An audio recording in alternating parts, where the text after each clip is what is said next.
Hello दोस्तों, स्वागत है आपका यात्री सेंट्रल की एक और नई वीडियो में। कैसे हो आप सब। आज की इस वीडियो में हम आपको लेकर चलेंगे हिमालय की कंचनजंगा पहाड़ियों के गोद में बसे हुए खूबसूरत से हिल स्टेशन दार्जिलिंग की ओर। पश्चिम बंगाल में मौजूद दार्जिलिंग अपने सुखद मौसम, चाय के बागानों, हरी भरी पहाड़ियों और हिमालयन टॉय ट्रेन के लिए बहुत फेमस है। तो अगर आप भी दार्जिलिंग घूमने का प्लान कर रहे हैं तो इस वीडियो को पूरा एंड तक जरूर देखिएगा। इसमें आपको कंप्लीट इन्फॉर्मेशन मिल जाएगी, जैसे कि आपको दार्जिलिंग कब और कैसे जाना चाहिए, घूमने के लिए कौन कौन से ऑप्शंस हैं, टॉय ट्रेन में घूमना, खाना पीना, रहना, और इस वीडियो के एंड में हम आपको इस ट्रिप का टोटल बजट भी बताएंगे।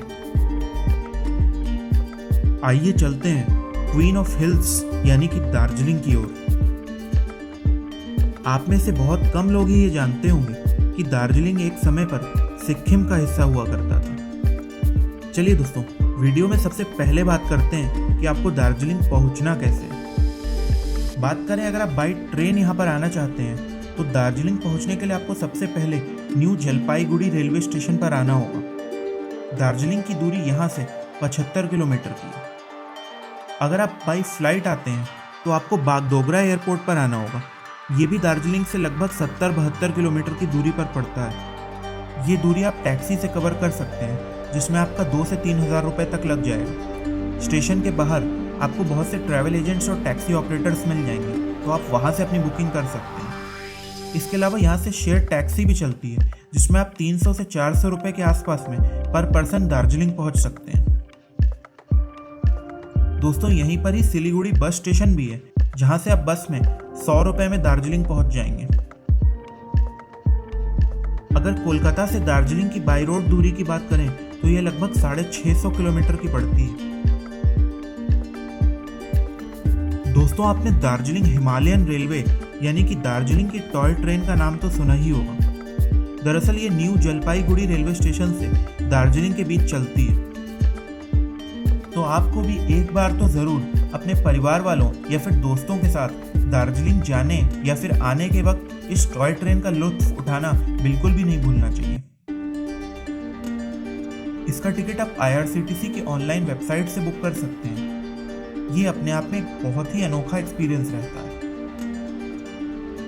टॉय ट्रेन से दार्जिलिंग जाते समय आपको बहुत ही अनोखे नज़ारे देखने को मिलते हैं।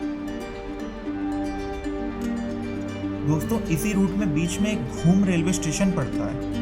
ये भारत का सबसे ऊंचा रेलवे स्टेशन है, जो कि 7,500 फीट की ऊंचाई पर मौजूद है। ये जो टॉय ट्रेन है, बाई रोड जाने के मुकाबले इसमें टाइम तो ज़्यादा लगता है, पर टॉय ट्रेन में जाने में रास्ते में आपका समय कब बीत जाता है आपको पता ही नहीं लगता है। चलिए, एक बार आप दार्जिलिंग पहुंच गए तो बढ़ते हैं वीडियो के अगले सेक्शन में और बात करते हैं यहाँ पर खाने और रहने की व्यवस्था की। दोस्तों, दार्जिलिंग एक हिल स्टेशन है और यहाँ पर बहुत से आपको होटल, लॉजेस, हॉस्टल्स आदि देखने को मिल जाएंगे। अगर आप मॉल रोड के आसपास अपनी बुकिंग कराते हैं तो आपको घूमने में आसानी होगी। होटल्स की बात करें तो आपको यहाँ पर 800-1000 रुपये के बजट होटल्स से लेकर 5-7 हज़ार के रिजॉर्ट्स भी देखने को मिल जाएंगे। अगर आप सोलो ट्रैवल कर रहे हैं या बजट फ्रेंडली ऑप्शंस ढूंढ रहे हैं तो यहाँ पर आपको हॉस्टल्स और गेस्ट हाउस भी मिल जाएंगे। इनमें आपको 300 से 400 रुपये पर नाइट के हिसाब से भी बुकिंग मिल जाती है। अगर खाने पीने की बात करते हैं तो आपको यहाँ पर पहाड़ों की लोकल डिशेस जरूर ट्राई करनी चाहिए। इसके अलावा यहाँ पर बहुत से कैफ़ेज़, रेस्टोरेंट्स भी हैं, जिसमें आपको south Indian, north Indian, Chinese और कॉन्टिनेंटल खाना मिल जाएगा। वेज, नॉन वेज किसी भी तरह के खाने की आपको यहाँ पर कोई प्रॉब्लम नहीं होगी। थाली सिस्टम के हिसाब से यहाँ पर आप 100 से 150 रुपये में एक टाइम का मील आराम से कर लेंगे। दोस्तों, दार्जिलिंग में वैसे तो साल भर टूरिस्ट्स की भीड़ लगी रहती है, पर यहाँ घूमने का सबसे सही समय मार्च से जून के बीच माना जाता है, क्योंकि जहाँ भारत के बाकी सभी स्टेट्स में गर्मियों से बुरा हाल होता है, वहीं इस वक्त दार्जिलिंग का तापमान 8 से 10-12 डिग्री तक रहता है। बरसात के मौसम में यहाँ काफ़ी बारिश होती है, इसलिए उस समय जाना थोड़ा मुश्किल हो सकता है। वहीं अगर विंटर्स की बात करें तो सर्दियों में दार्जिलिंग की यात्रा की जा सकती है। इस महीने यहाँ का तापमान 0-1 डिग्री से नीचे चला जाता है। आइए अब वीडियो के अगले भाग में बढ़ते हैं और बात करते हैं दार्जिलिंग में घूमने की कौन कौन सी प्लेसेस हैं। दोस्तों, दार्जिलिंग की जो सबसे फेमस प्लेस है उसका नाम टाइगर हिल है। ये मेन सिटी से लगभग 10 किलोमीटर की दूरी पर पड़ती है।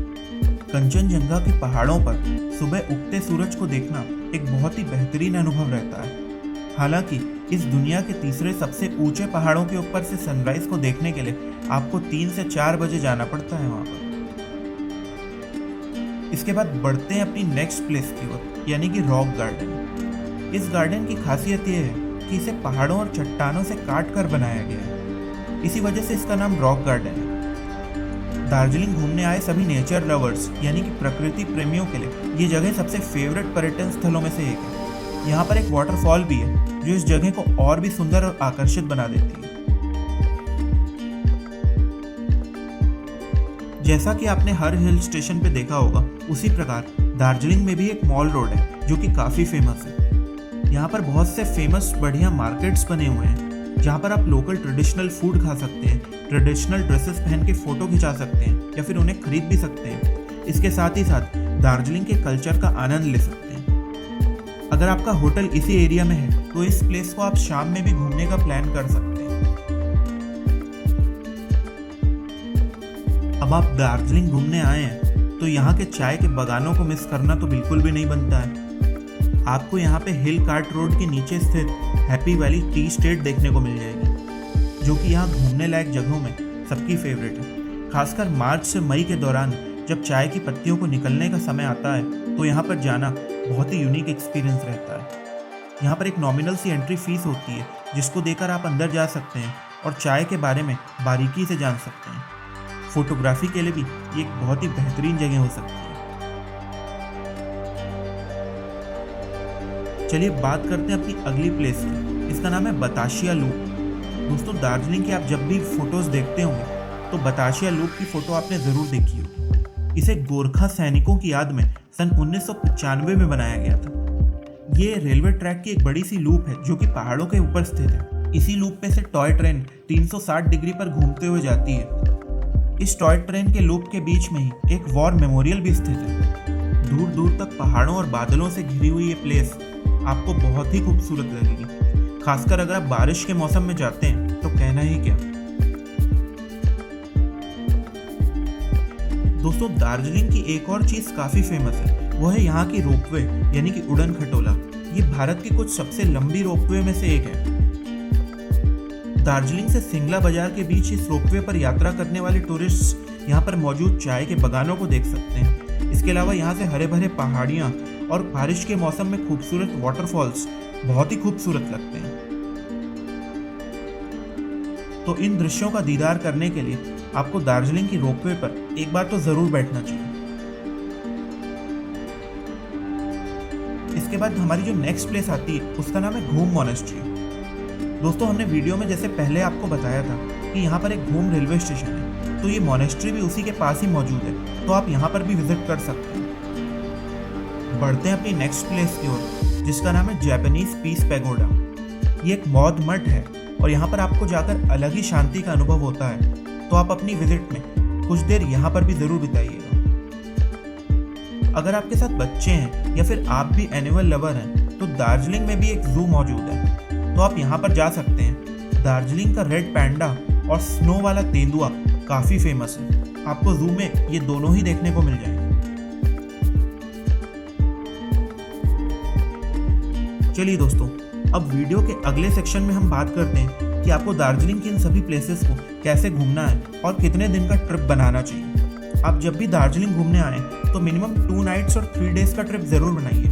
इसमें आप यहाँ की सारी लोकल और आसपास की प्लेसेस घूम सकते हैं। अगर इन प्लेसेस को घूमने की बात करें तो आप टैक्सी बुक कर सकते हैं, जो अमूमन आपको 1000 से 1500 रुपये पर डे चार्ज करता है और आपको सभी प्लेसेस घुमा के वापस मॉल रोड के आसपास ड्रॉप कर देते हैं। इसके अलावा अगर आप चाहें तो स्कूटी या बाइक भी रेंट कर सकते हैं। ये थोड़ा बजट फ्रेंडली ऑप्शन होता है और इनका चार्ज 500 से 800 रुपये पर डे के हिसाब से होता है। ये सारी बुकिंग आप बहुत से ट्रैवल एजेंट्स मौजूद हैं जो कि मॉल रोड के आसपास हैं, उनसे करा सकते हैं। चलिए अब वीडियो के आखिरी सेक्शन में बढ़ते हैं और बात करते हैं कि इस ट्रिप में आपका कुल खर्चा कितना हो जाएगा। दोस्तों अगर आप 2 से 3 दिन का दार्जिलिंग घूमने का ट्रिप बना रहे हैं तो पर पर्सन आपका 6,000 रुपये के आसपास तो मिनिमम खर्चा आ ही जाएगा। बाकी ये आपके ऊपर है कि आप कितना ज़्यादा खर्च करना चाहते हैं। और इसके अलावा अगर आप महंगे रिजॉर्ट्स या लग्जरी गाड़ियाँ बुक करेंगे तो इस केस में आपका खर्चा बढ़ जाएगा। और वहीं अगर आप सोलो ट्रैवलर हैं और बजट फ्रेंडली ऑप्शंस ढूंढते हैं जैसे कि कुछ हॉस्टल्स या गेस्ट हाउसेस, तो आप 6,000 से काफ़ी कम में भी घूम लेंगे। तो ये था दार्जिलिंग का एक कंप्लीट टूर प्लान। दोस्तों अगर आपके मन में कोई भी क्वेरीज हैं तो आप हमें नीचे कमेंट सेक्शन में पूछ सकते हैं। दार्जिलिंग की ही तरह भारत में और भी बहुत से हिल स्टेशंस हैं जिनकी वीडियो हमने इस यात्री सेंट्रल पर बनाकर रखी है। उन वीडियोस के लिंक आपको इस वक्त स्क्रीन पर दिख रहे होंगे, तो आप उन्हें भी ज़रूर देखिएगा। शेयर कर दीजिएगा हमारे इस वीडियो को अपने फ्रेंड्स और फैमिली मेम्बर्स के साथ जिनके साथ आप दार्जिलिंग का ट्रिप प्लान करने का सोच रहे हैं, और सब्सक्राइब कर लीजिएगा हमारे यात्री सेंट्रल चैनल को। मैं मिलता हूँ आपसे बहुत ही जल्द एक नई यात्रा के साथ। जय हिंद।